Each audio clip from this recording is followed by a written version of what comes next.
Transform product ideas into business reality. My name is Callie Keen, and this is End Hype.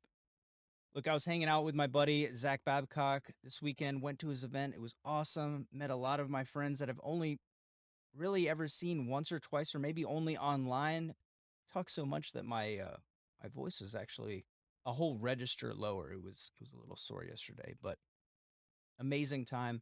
I was on his show, and Zach always asks people really specific question. And it's such a great question. I thought that I would make the podcast about this today. What would I do if I started from scratch? If I lost everything, I had no money, I have my wife, got my family, I don't have access to capital. I don't have that manufacturing facility. I don't have any of my equipment. I don't have employees. I don't have my team. All I have is my knowledge, my experience. I have myself. What would I do? What business would I start? How would I get it all back? Or how would I grow? Or how would I focus my life to get to where I want to go? This is a great question. So, what I told him is what I want to share with you. And then I want to use this as a strategy to explain what I would do in 2022, 2023, what I'm teaching people in the membership community how to start a business. I think it is the most simple, fast, and affordable way to build a legitimate brand and a legitimate business. That's my opinion. I'll stack it up against all the other different models out there, but you own the product, you own the brand, you're able to do interesting things, you're able to work with interesting people and move pretty quickly. We'll get into that later, but what would I do if I lost everything? Well, you can't really lose everything because you have the knowledge and you have that experience. That's why I tell anybody who is just starting a flavor of what I'm about to share, but I also say that they should be investing in themselves. They should be building a high value skill, something that people would actually pay for. Let's just make it simple and straightforward. That's where I would start. I'd say, what do I actually know how to do so well that I can get somebody to pay? I would use my knowledge. The smartest and safest thing to do would be just to apply my skills. I would go and find the highest value vehicle to apply what I've learned: email marketing, idea generation, prototyping, manufacturing, sourcing, or working with suppliers, logistics, operations, or all the little nitty gritty things like maybe video editing or conversion rate optimization or programming or developing those partnership agreements that I talk about a lot so you can broker big deals or connect people together. Those are the things that you pick up over time, or that I've invested a lot of money in learning those skills, and I would go apply them for somebody else. Personally, what I would do and what I recommend somebody do is, if they're just starting, they probably don't have the resources to do all the marketing, all the sales. They really don't understand how to be a highly paid consultant or a freelancer in any of those domains. If they had to make money as quickly as possible, go get a job. Jobs are kind of a trick, really heavily looked down on in the entrepreneur make money online circle. But if you find the right team, small team, fast growing team, talented team, and you ride that growth, you're going to get responsibilities that you have no business actually implementing, executing, being involved with. And you're going to learn really fast, but you're going to get paid. Getting paid to learn is one of the ultimate life hacks. And if you could join that team, you're going to learn collaboration. You're going to learn how businesses get founded and how they grow. You're going to see the internal dynamics. You're going to learn a lot of business lessons that you wouldn't learn working a big corporate job. And when you get paid and you actually have money in your pocket and you have valuable skills, you can operate from power. That's what I would do if I lost everything. I would just, honestly, I'd go to one of my customers. I'd go to one of my clients. And me personally, I would say, hey, I'll work for you and I'll get paid this, or I'll get paid a very low amount. And then you can pay me based on the improvement or the growth, and I'll help you grow your business. That's what I would do if I was going that job route. And for a lot of people, you're saying, I want to start an e-commerce business, but you need to know how to do copywriting, build sites, run teams, graphic design, photography, videography, manufacturing, logistics. Like, there's just this endless list of knowledge and requirements and things on you to build this huge thing that you're trying to do. You don't realize that until you step into it. And there's business models that offer you quick solutions to say, hey, you don't need to know all this stuff. But even drop shipping, you might not need to know logistics or how to develop a product, but you're definitely going to have to know a lot about marketing. And most people don't. You get involved in these low barrier to entry e-commerce businesses and you realize that it's low barrier to entry and high competition. So you have to be really, really good at other things like email marketing, like content marketing. That's why you see such a low percentage of success in those opportunities because, yeah, you don't need to know about materials and manufacturing processes and manufacturing agreements and quality systems and shipping and all this little nerd stuff that make a real business grow. But you do need to know a lot about how online business works. And so you're jumping into a high competition area when you haven't really built up that skill set. If you have that skill set or you're willing to invest over time to develop it through one of those low barrier to entry opportunities, it's a great way to learn because you're entering the Olympics. You're gonna fight to make that money. Fantastic. All the best to you. I personally wouldn't do it because I want a little bit more certainty and I want a lot more money. I want to make a whole lot more money. So what I would do is I would go work for somebody with somebody and I would apply what I do know to help them grow and I would get a percentage of that growth, either as an employee, very safe, as a contractor, a little bit less safe, consultant. I like performance consulting. It's really great. Puts a lot of risk on me, but I can execute. So, hey, man, it's good for me. But if you absolutely had to start your own business, if you absolutely had to do it, you said, I have to be an entrepreneur. I can't work for somebody else. My ego is in the way. I have to do it. Callie, I'm starting again, but I cannot work for you. I can't work for somebody else. I have to do this thing. I know it's an ego trip, but that is my requirements for happiness, for fulfillment. I'll say, sounds like we need to talk through that problem, but I'm going to meet you where you are right now. And let's talk about how we can fulfill what you're thinking that you need. And when we talk about starting a business, this is why I like the strategy that we're going over and talking about in the End Hype movement. We're talking about in the membership and what I'm going to talk about today, because there's the possibility of growing an actual business where a lot of these other models, you're just trying to get money. Make money online is fantastic. Okay, that's great. We all want to have some money in our pocket, but it's very difficult to transition from affiliate marketing or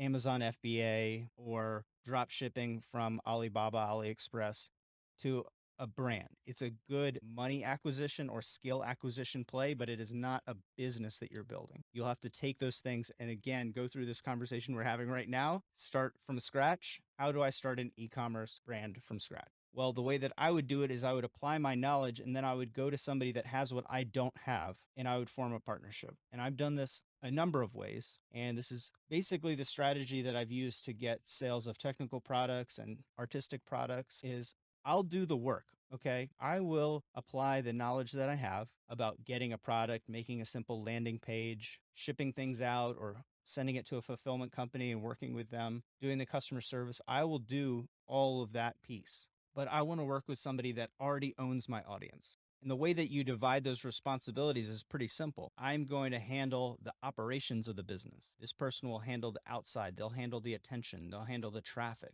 This takes a huge burden off of you. That could be an influencer.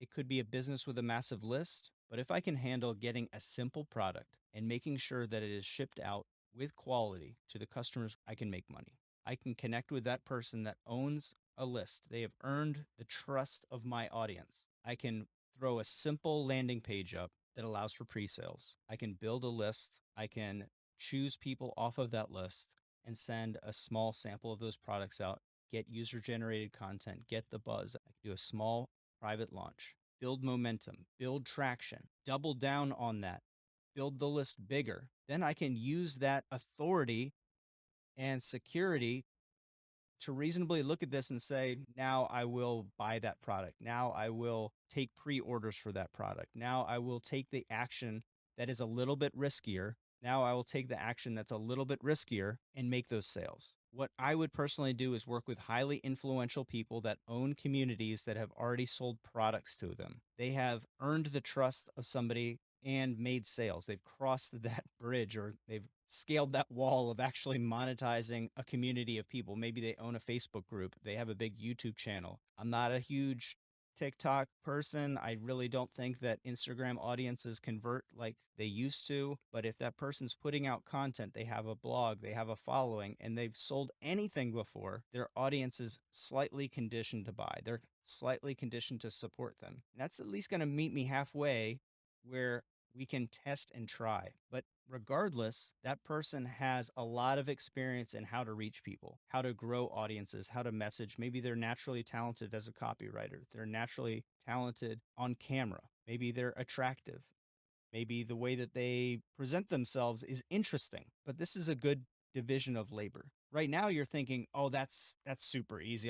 I need to get my special idea out there. I would need to go and get investment." Why isn't Callie talking about going and getting investors? He knows how to go raise money. Why doesn't he just go and get investors for an invention and then sell it?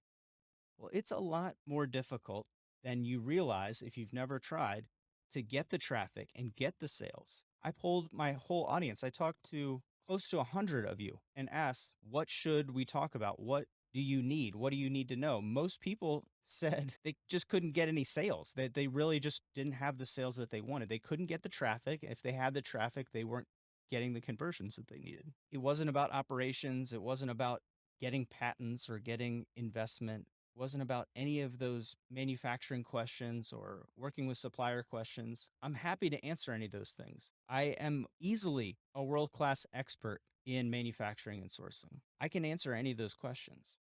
But when I asked you the questions that everyone who's actually running a business that had actually launched something wanted to know was, how do I get traffic? How do I convert that traffic?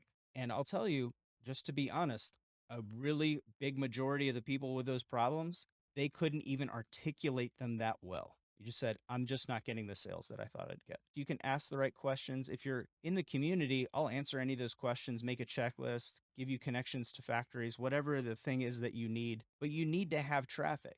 I can't give you a conversion rate optimization checklist and you can follow it just like the SEO checklist, just like the other training that you can get. I mean, you can just go look on YouTube and you can find all that information from innumerable people. You don't even have to get it from me. But if you don't have the traffic, if you don't have that attention from the right people that have already earned trust, you're not going to make any sales. You're going to be spending money on ads, and ads are expensive. So that's the premise there. If I had to start all over, that's my really simple business model. If I had to start all over, I would do all of the back end stuff and I would work with somebody that could do all the front end stuff. I would do all of the operations work. I would do all the systems work, and I would have somebody do all of the content marketing. I would have them bring their audience. I would have them not just run a campaign, but actively work in partnership with me. And the reason that they would do that is because I'm not paying them $500 for a post or $5,000 for a post. I'm paying them a percentage on sales. And that can get insanely lucrative for both of you. Again, that could be an influencer like you're probably thinking, but it could also be a business. And there's a lot of different flavors of businesses that could be. This can get very interesting when you start thinking creatively, when you start thinking laterally about this. But that's what I would do. That's what I'm teaching other people. Do a simple product that's high quality, something that's worth sharing, but something simple. The more complicated that you make it, the higher the MOQs are going to be, the higher the minimum order quantity is going to be, the more money that you're going to have to pay for inventory and shipping, and the higher the risk. I just want to make something simple or buy something simple and have it customized. And I want to sell it to exactly to the right audience. And I want to make money. I want it to sell out. Once we have money, we can look at other opportunities. Once we have customers, we can ask them what they want. Just like I went and asked you, what do you need? Well, you need sales because you need money. Well, in this situation, you just lost everything. I just lost everything. I'm going to go get money. I'm going to operate from a position of power. Once I have money, I can say, yeah, I did have some other cool ideas. Yeah, I followed the idea validation script and I figured out that this idea is high value, low risk. We can implement it. We can execute it in 4 to 6 months. We can have product for X holiday or for this campaign. We can make money because we have money. This is so wild. Okay.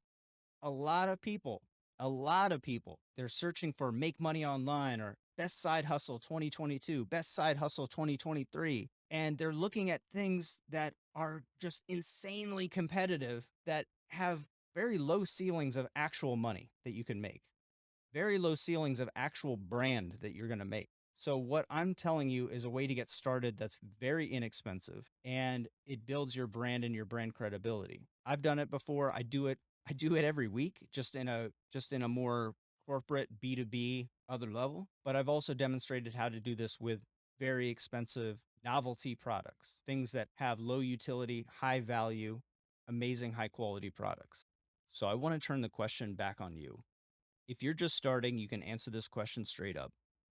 If you want to start again and you want to quit your job and you want to do that new thing, you want to be your own boss, you want to be a rugged individualist, you want to take your life to the next level, or you've just lost everything because you were fired or because of a recession or something has happened and you're at a reset point in your life. You're at that new stage. You want to start something new. This question is perfect for you. What would you do if you started all over again? You have your experiences, you have your sense of personal identity and who you are. Hopefully, you have your goals. You know what you want to be, what you want to have.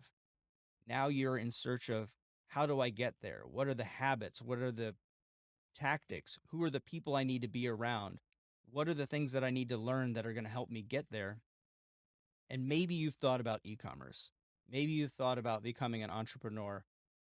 Probably, because I don't really understand why you'd be listening to this if that wasn't the case. But ask yourself that question. What would I do if I didn't have anything? And this question is incredibly valuable because you could answer that even if you haven't lost your job, if you're looking for a side hustle, if you're looking at just picking up new skills, you can say, hey, it's like starting all over again. If you're looking at getting into a new industry, you can say, hey, what would that look like? How would you start from scratch? If you're looking at e-commerce, if you're looking at making money online, there's millions of ways of doing it. What's the way that is going to move you forward to becoming that identity that you want to be? When you ask yourself, what do I want? Who do I want to be? What do I want my life to look like? Turn back the clock. We can reverse engineer what that success point is or a milestone that you need to hit. We can turn it back to now. Scammy ways of making money online are not it. One, usually they don't make money, but two, they don't contribute to that person that you want to be. So I like building product based businesses because they scale like crazy. Once you have them set, there's a number of different ways of selling through retail, selling through platforms, building teams to manage things where your level of effort stays the same or is actually less as the revenue increases. I like that about product businesses. Is what I don't like about maybe being a consultant. It's what I don't like about being a freelancer. If I had to make money today, I would be a freelancer. I can get money in my pocket. I can pay my bills. I wouldn't consider that something that is contributing to me being who I want to be. It's not going to radically shift my life. It's not scalable. It doesn't bring me any closer to my goals. And I know that sounds super high level and a little bit magical and mystical for this podcast, but that is the case. It's the way that I'm looking at this. It's the way I'm organizing the world. If I were to start again, I would say, this is where I want to go. What are the opportunities that are going to help me get there? Well, I know a lot about product businesses. I know a lot about what it takes to develop those products. I know a lot about what it takes to manufacture them. And I know a lot about what it takes to sell those products. But getting attention, building a community around it, nurturing those people, that is an equal level of work to doing all those operations. Maybe you're trying to develop a custom product right now and you're like, man, this takes forever. This is so much work. Well, once the product is developed, that effort kind of goes away. Now, you should put that into a new product offer and start developing something else, but that effort goes away. The effort goes from all development into all sales. As an aside, here's a helpful tip. In reality, it's 50% effort all the time. It's just as idea people, as product people, you think that you're doing all the work. It's your idea. You're working with the factory. You're working with a supplier. You're 3D printing the part. You're carving it or sketching it or doing whatever you're doing. You're doing all the effort. It might seem like that. It's not true. You should be spending a lot of your effort on marketing the entire time. And if you're not, you're in for a rude awakening when you actually launch. So for me, I want to apply the highest value skills that I have, which are in all of those other pieces. And I want to connect with somebody that has already earned my audience. So I can go very quickly. I can prototype out a product. I can pre-sale the product, use that money to then go get a whole lot of it, fulfill those pre-orders, and start scaling the sale. Very simple model. It's worked for me. It works for me every single week. I want to share more details with that for you, but in all honesty, that's it. That's the secret. The rest of the secret is in context. What do you want to build? Who do you want to work with? Who is your customer? How can you position it so it's the most value? What's the most valuable problem that you can solve in your customer's life? All of those pieces, we need context. In the community, the other value that we offer is, of course, collaboration and accountability and other really important things that actually contribute to your success. But as far as the business model goes, simple product, sell using other people's audience. Very simple. I can show you where to get it. I can show you how to develop simple products. I can show you where to find people that'll help you sell them. I can show you what that campaign looks like. Not a whole lot to it, but that's what I would do. So that's maybe the long answer for Zach. What would I do if I lost it all? Well, I would do what I do already. I would just do it from scratch, and I would do it without infrastructure or investment or wishing that I was going to start next week. I would do it as fast as possible, and I would ask myself, and I'd really meditate and think on the question of who is going to help me do this versus what I'm going to do. Who am I going to serve? Who are my customers? How am I going to serve them? Who is going to have access to those customers? I would really intensely think about those questions. I really don't care about the product at this point. I can't afford to make an iPhone competitor.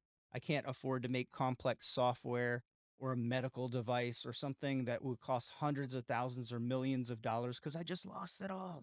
I just lost it all. So why spend 1 second on ideas when I should be spending my time on people? Who am I going to sell it to? Let me go ask them about their problems. Okay, what did they buy before? Why was that thing inferior? Can I make a better version of that thing?